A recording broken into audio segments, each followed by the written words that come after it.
Livro Fonte Viva, autoria de Emmanuel, psicografia de Francisco Cândido Xavier, capítulo 62, Devagar, mas sempre. Mas ainda que o nosso homem exterior se corrompa, o interior, contudo, se renova de dia em dia. Da carta de Paulo, da segunda carta de Paulo aos Coríntios, capítulo 4, versículo 16. Observa o espírito de sequência e gradação que prevalece nos mínimos setores da natureza. Nada se realiza aos saltos, e na pauta da lei divina não existe privilégio em parte alguma. Enche-se a espiga de grão em grão. Desenvolve-se a árvore milímetro a milímetro. Nasce a floresta de sementes insignificantes. Levanta-se a construção, peça por peça. Começa o tecido nos fios. As mais famosas páginas foram produzidas letra a letra. A cidade mais rica é edificada, palmo a palmo. As maiores fortunas de ouro e pedra foram extraídas do solo, fragmento a fragmento. A estrada mais longa é pavimentada, metro a metro. O grande rio que se despeja no mar é conjunto de filetes líquidos. Não abandones o teu grande sonho de conhecer e fazer nos domínios superiores da inteligência e do sentimento, mas não te esqueças do trabalho pequenino, dia a dia. A vida é processo renovador em toda parte, e segundo a palavra sublime de Paulo, ainda que a carne se corrompa, a individualidade imperecível se reforma incessantemente. Para que não nos modifiquemos, todavia, em sentido oposto à expectativa do alto, é indispensável saibamos perseverar com esforço de autoaperfeiçoamento, em vigilância constante na atividade que nos ajude e enobreça. Se algum ideal divino te habita o espírito, não ouvides o servicinho diário para que se concretize em momento oportuno. Há ensejo favorável à realização, age com regularidade, de alma voltada para a meta. Há percalços e lutas, espinhos e pedrouços na senda, prossegue, mesmo assim. O tempo, implacável dominador de civilizações e homens, marcha apenas com 60 minutos por hora, mas nunca se detém. Guardemos a lição e caminhemos para diante, com a melhoria de nós mesmos. Devagar, mas sempre.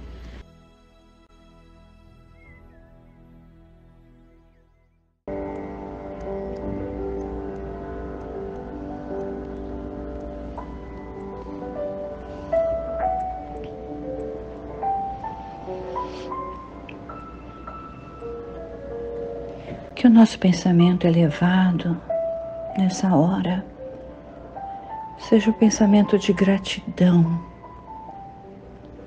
Gratidão por tudo quanto recebemos nessa nossa existência na Terra.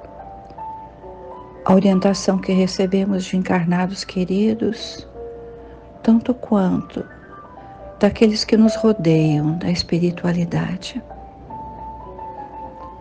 E dirigimos a Jesus, o nosso amigo. E ousamos dizer amigo, porque ele também considerou os seus discípulos como amigos, embora saibamos quanto ainda temos que lutar para segui-lo. Concede, Senhor, que estejamos todos unidos nesta hora, mas que neste momento, Senhor, nós estejamos unidos, sim, em vibrações, para que sejamos capazes de enviarmos e sentirmos as vibrações que vêm do alto. Que Deus, nosso Pai, nos abençoe e que estejamos assim prontos a refletir e, sobretudo, a compreender as palavras que o querido Emmanuel nos envia. Paz em nossos corações, que assim seja, graças a Deus.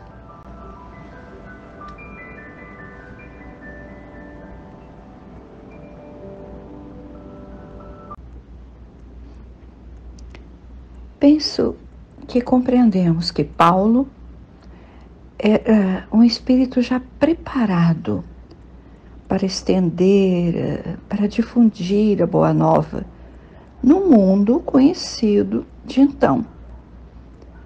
Isso apesar dos primeiros e grandes tropeços no início da sua trajetória terrena, como Saulo de Tarso, o doutor da lei em Israel.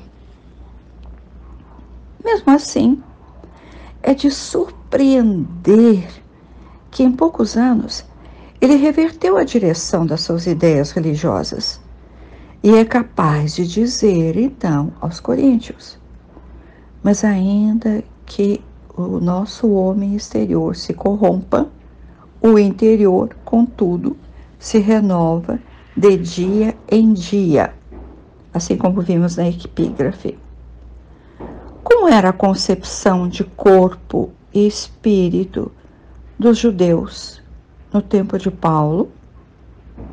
O corpo se deteriora, se corrompe, como ele escreve. Mas e depois? Jesus não pôde esclarecer que a alma continuava em evolução. Não compreenderiam os simples pescadores, agricultores da Galileia e os estudiosos, os doutores do templo, não aceitariam um ensinamento novo. Jesus deu várias pistas. Usamos pistas por falta de uma expressão melhor, quem sabe. Mas Jesus deu várias pistas sobre o que acontece depois de quando o corpo se deteriora. Uma delas, lembrando, não vim para curar os corpos, mas para falar do reino dos céus.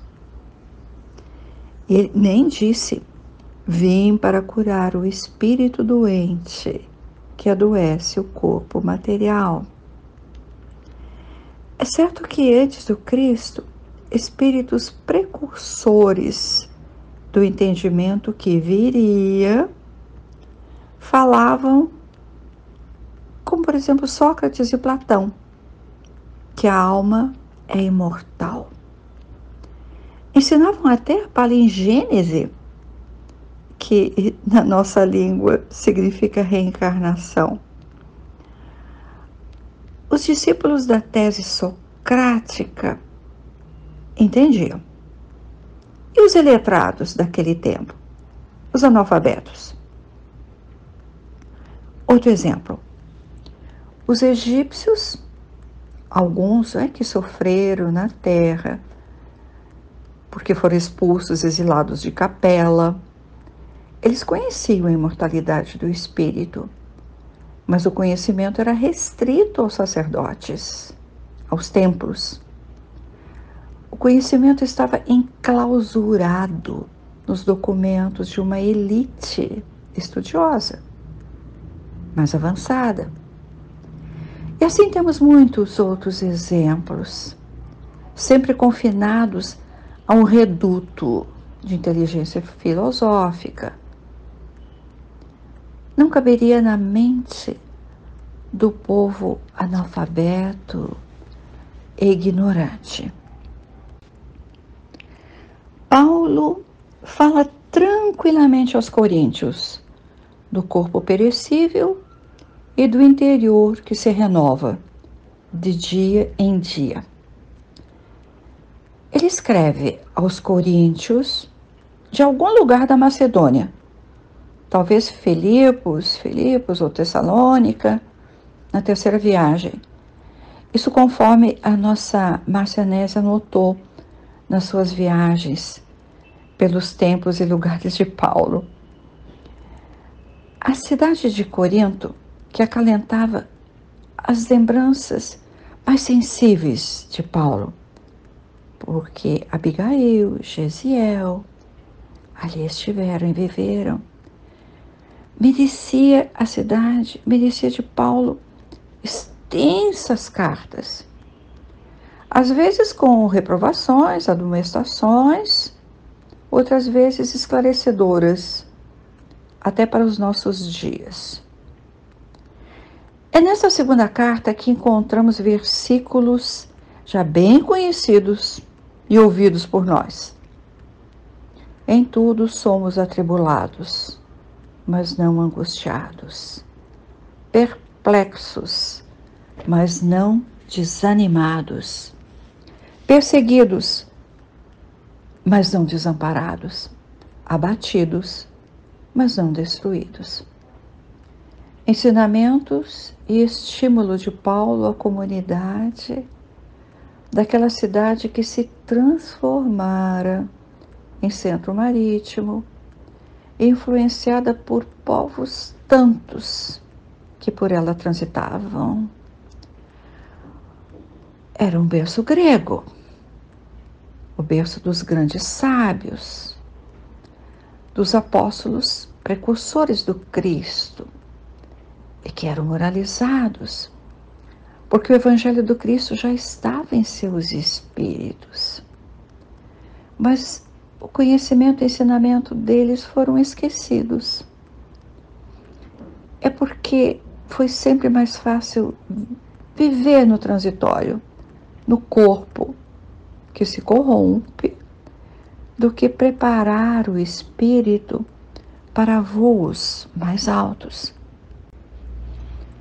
Emmanuel encaminha o seu texto literário para os voos possíveis para a evolução espiritual, possível também no momento para o homem